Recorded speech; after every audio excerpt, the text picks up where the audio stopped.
सोचिए, अगर कोई आपके घर में मेहमान बनकर आए और उसी रात आपको लूटकर गायब हो जाए, तो क्या होगा। बहुत समय पहले की बात है। एक गांव में दो बहुत ही चालाक ठग रहते थे, रघु और श्याम।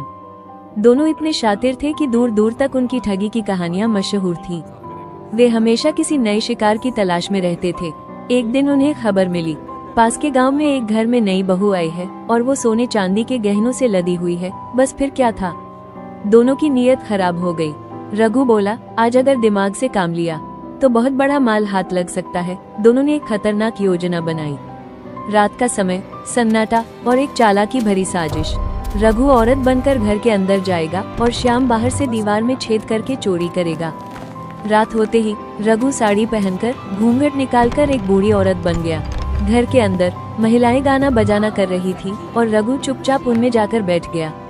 जब उससे पूछा गया, तुम कौन हो, तो उसने रोते हुए कहा, अरे बहन, मैं तुम्हारी पुरानी रिश्तेदार हूँ। और सब उसकी बातों में आ गए। अब शुरू हुआ असली खेल।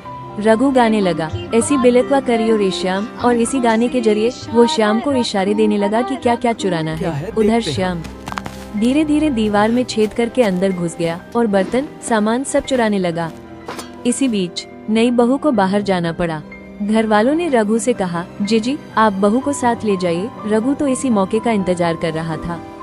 खेत में पहुंचकर उसने कहा, बेटिया गहने खराब हो जाएंगे, उतारकर मुझे दे दो। बहू ने भरोसा किया और अपने सारे गहने उतार दिए। और जैसे ही बहू खेत में गई, रघु गहने लेकर फरार हो गया।